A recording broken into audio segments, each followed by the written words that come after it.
Des missiles Gerani, 2 ont réduit en cendres les dépôts logistiques ukrainiens à Zaporijia.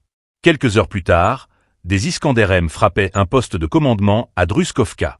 Le 14 juin a été l'un des jours les plus destructeurs depuis plusieurs semaines. Abonnez-vous maintenant et partagez ce reportage pour suivre, au jour le jour, les évolutions décisives de ce conflit. Le théâtre d'opérations ukrainien a connu une nouvelle série de frappes ciblées. Ce vendredi 14 juin, l'armée russe a déployé des moyens lourds pour désorganiser les capacités logistiques et tactiques des forces armées ukrainiennes. À Zaporijia, des missiles kamikazes Gerani, 2 ont touché plusieurs entrepôts identifiés comme des centres de distribution d'aide humanitaire militaire.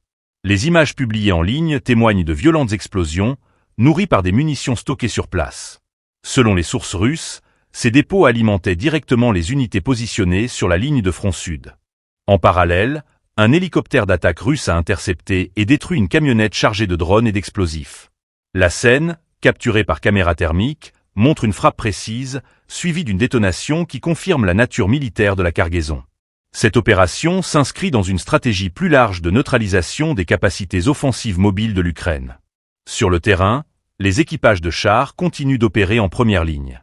Un T-72B3M aurait procédé à un tir direct sur une position ukrainienne détectée à faible distance. Cette action confirme la poursuite de combats rapprochés dans certaines zones clés du Donbass. L'usage de blindés lourds à scie courte portée témoigne d'un affrontement brutal, frontal et extrêmement coûteux en hommes et en matériel. Pendant ce temps, à l'arrière, la 90 division blindée russe a poursuivi son entraînement intensif avec ses avions d'attaque.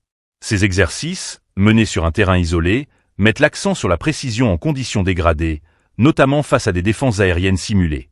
Objectif affiché, maintenir un niveau de réactivité élevé face à une guerre d'attrition prolongée.